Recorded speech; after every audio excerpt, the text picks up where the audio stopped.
Friends, we have come together, sharing our sorrow, to give loving tribute to a remarkable woman, Rebecca Lipkin. We recall the many blessings in Rebecca's life, and we thank God for all that was good and true in her life, and for the precious memories which shall endure. O God, creator of all, your children bowed in grief seek light to dispel the gloom which threatens to overwhelm them. Be gracious to those who mourn, for they are in distress. Bless them with your compassion, ease their burden of sorrow.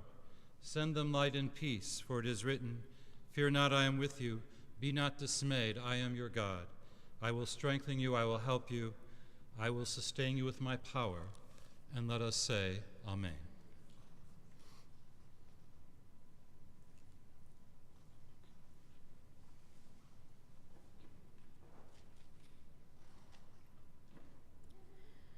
Mizmor David, Adonai ro'i lo echsar, binot desha yabitzeni, almein menuchot yinahaleni, nafshi shovev, yancheni v'maglei tzedek lema'an shemo. Gam ki elech begeitz halmavet lo irara ki ata imadi shivtecha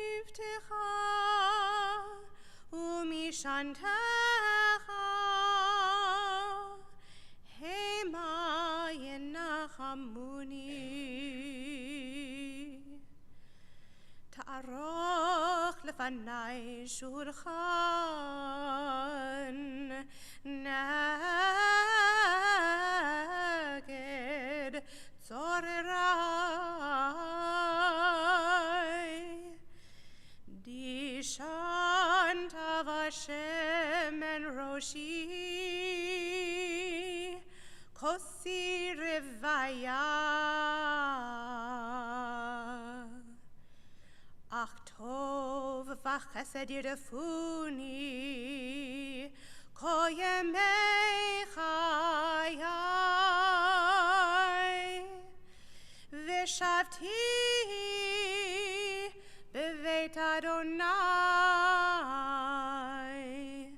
leorech yamim.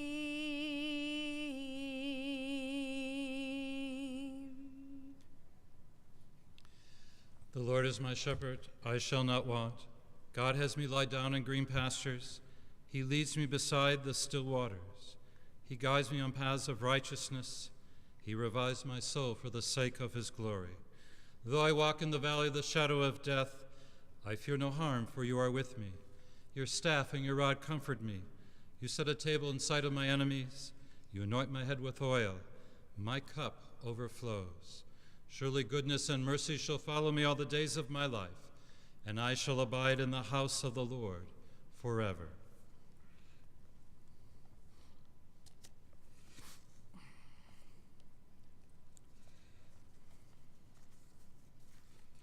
I'd like to share two readings with you. One is entitled, "Rob Death of Ultimate Victory."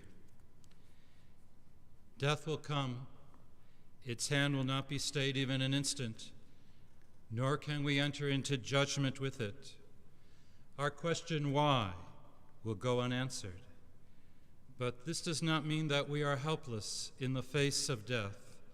We can and do rob death of ultimate victory by living life as long as it is ours to live.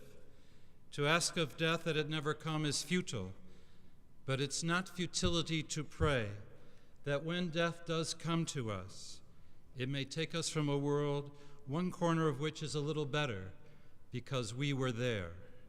When we are dead and people weep for us and grieve, let it be because we touched their lives with beauty, grace, and simplicity. Let it not be said that life was good to us, but rather that we were good to life. And everything I've heard about Rebecca is that she certainly was a woman who was extraordinarily good to life. One last reading is a poem by the poet Mary Oliver, When Death Comes.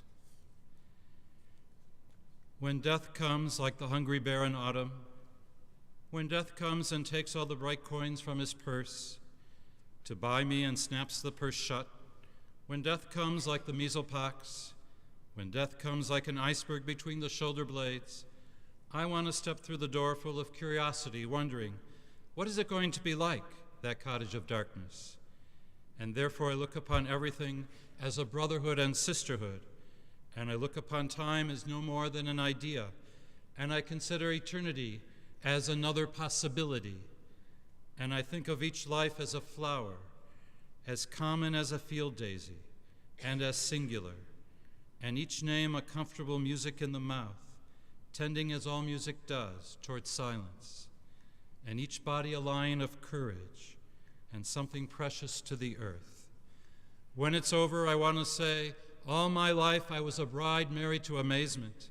I was the bridegroom taking the world into my arms. When it's over, I don't want to wonder if I've made of my life something particular and real. I don't want to find myself sighing and frightened or full of argument. I don't want to end up simply having visited this world. Becca was not a visitor in this world.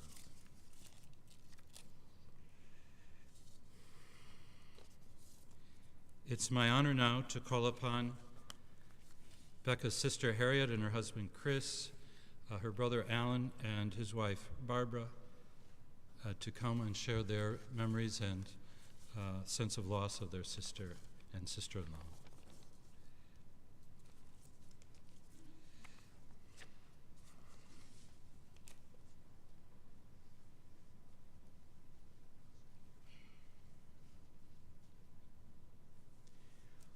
From our family to all of you, we want to thank all of you for coming today. There are several other people who really need to be thanked, and I'll be brief. To Rebecca's friends who have really helped care for her along the way, especially those in London. I won't name specific names, but you are all so good to her. When somebody's ill for a period of time, you can run into the whole compassion fatigue. You have to get on with your own life. And you, her friends, were not like that. You stopped your own lives to help care for her. And it's so nice of you. To her doctors and nurses and caregivers at the Royal Marsden Hospital, they did everything that they could to try to help her. We hope that at least in the course of taking care of her, they gained some knowledge that will help other people with this terrible disease that took her life. In terms of our family, there are people who really need to be thanked as well. Harriet did so much for her, went halfway around the world at the notice of her passing. Transatlantic shipment of the earthly remains of somebody is not an easy thing to arrange for, and Harriet was a gently persuasive force of nature in arranging for this. Chris was there every step of the way, really arranging for this. Barbara, who believes in love through cooking. And if you get a chance this week, you'll be able to taste some of the pastries she started to make as soon as she heard the bad news. And then, of course, to our mother, who, for those of you who don't know, stayed in hospital with Rebecca for a great length of time, was always there. Whenever Rebecca would let her come, she was there in no time. And what can you say about people like this? In terms of personal reflection, there are just a couple of things I can say. You'll hear from people who knew Rebecca professionally a lot better than I did, but I can tell you that I knew her from a couple of days after she was born. And it's funny what you remember about somebody from your childhood when you look back, but I was 4, Harriet was almost 6, and I remember our mother coming through the door with this perfect little baby with long dark hair that she had her whole life, always had great hair. And Harriet and I asked, can we kiss her? And our mother, the nurse, said, well, you got to wash your hands and face first. So we washed our hands and face and we kissed her, and it's that perfect little baby who reached the highest levels in her field and her profession. But for some reason, as I think about her earliest childhood, what I remember almost as much is the day before Rebecca was born, when we must have had a problem with a babysitter, and my father was alone taking care of Harriet and myself in the house. My father was kind of cooking challenged. His idea of complex cookery would be like dipping a breadstick in a glass of milk would be a multi-stage operation. And he made us burned eggs and burnt toast that I still think of as the worst meal I ever had. And Rebecca was probably almost an only child. But rather than go over a lot of other things that people are going to discuss, I pulled out from the website that was set up by Jim called friendsofrebecca.com, and if you get a chance, take a look at it. The things that people wrote about Rebecca over and over again are just so impressive. And just to go over some of the things that people kept saying: a dear friend with a wonderful smile, supremely intelligent, courageous, kind, honest, dedicated, and uplifting presence. So many times people talked about her generosity, her contagious laugh, her smile, her sense of humor, loyalty. She was compassionate, approachable. People called her my mentor, my inspiration. They talked about how she was full of insight and imagination. A wonderful soul who did nothing but exude positive energy, and that says a lot. They said wherever she was, she tasted. Only her intelligence could keep pace with her generosity. People said just standing close to her made you feel better, and she was committed to the work of improving journalism. It was impossible not to love her instantly. And probably one of the sweetest and simplest things was from her friend Carol, who you heard for, who just simply said she was one of my best and closest friends.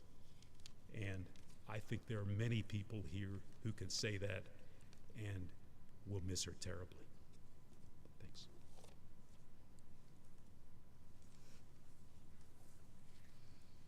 Remarkable, fantastic, fabulous, brilliant, fun, smart, interesting, beautiful, amazing, successful, interested in others, creative, accomplished, savvy, sassy, brave, bold, silly, awesome, an unusual flair for fashion,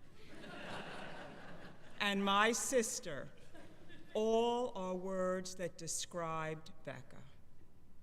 From September 7th, 1960 until last Sunday, I had the privilege to share my life's journey with Becca. There was nothing that either of us did, saw, or experienced that we did not share with the other. Many speak of the search for a life partner. I was fortunate to find one of my life partners on the day of her birth. As Becca had one amazing experience after another, graduating as the salutatorian of Martin Van Buren High School in Queens, attending Camp Kiwanee in the Catskills, graduating with honors from Brown University, receiving a master's from NYU, fellowships at the University of Chicago and in the Czech Republic, and working in television news in New York City, Washington, and London. Becca lived life with gusto and relish. Her inquisitive mind, keen intellect, love of the unusual and silly, and ability to speak with anyone about anything allowed her and all who interacted with her to joyously go through their days.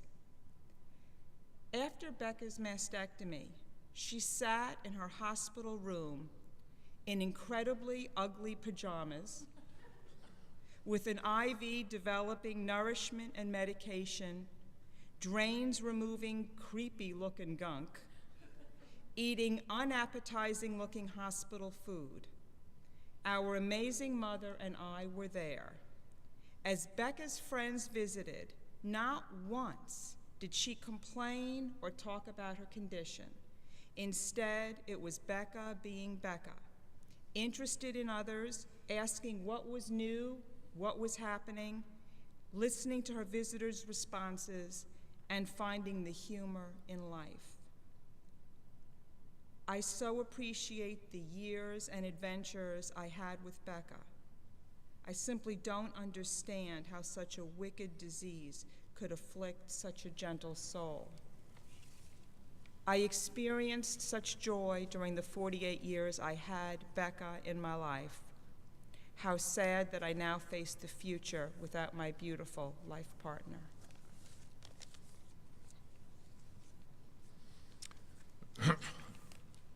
I'm Chris, the brother-in-law, and Becca was fond of calling me her favorite brother-in-law, and of course she was so right. I remember first meeting Rebecca in her first semester at Brown. I was making one of my earliest trips to the family home in Queens with Harriet, and Harriet decided that while Brown University had so many good things to offer, one thing that it didn't have was good Chinese. And so we took a trip to Hung Fats in Chinatown, picked up some Chinese, and personally delivered it by car to Brown. And that kind of set the stage for more than 30 years of travel and a lot of good food. During the past week in London, I was particularly struck as we met Becca's friends and colleagues by the impact that they expressed, the enormous impact that she had on their lives, especially the young people. And when on Friday night when we got back from the burial, I had an email from a friend I'd met during the Florida recount, a lawyer, and I'm going to read it because I think it's pretty good. My oldest daughter, Brooke, is a junior at Indiana University in its journalism honors program. As a part of that program, the school sent 16 honors kids to London for summer internships. While there, and this is just a month ago, while there, the school also arranged for the students to meet the top journalists in the city and have all these neat tours of media facilities. About a month ago, Brooke wrote me this detailed memo how she'd spent an afternoon with Rebecca at Al Jazeera's English and how she was just the most interesting person, fascinating to talk to, and she really liked her a lot. We then ended up in a long talk about Rebecca and her work. Tonight we were at dinner, and in the middle of dinner, the meal, Brooke looked at her BlackBerry and very sadly announced about how this amazing person she met in London just died of cancer on the 19th, coincidentally Brooke's birthday. And she went on and on about her. She pulled up her obit, and when I heard the last name of Lipkin, that her mom lived in Hollywood, and that her sister, Harriet, lived in D.C., it finally hit home for me, too. 48 is far too young to lose anyone, much less someone as clearly special as Rebecca. This must be a terrible time for you and Harriet, but it should matter that clearly Rebecca had a special gift with people and for her work, and she undoubtedly touched Brooke materially in just the short time that she got to know her. Our condolences for you, and our thoughts are with you.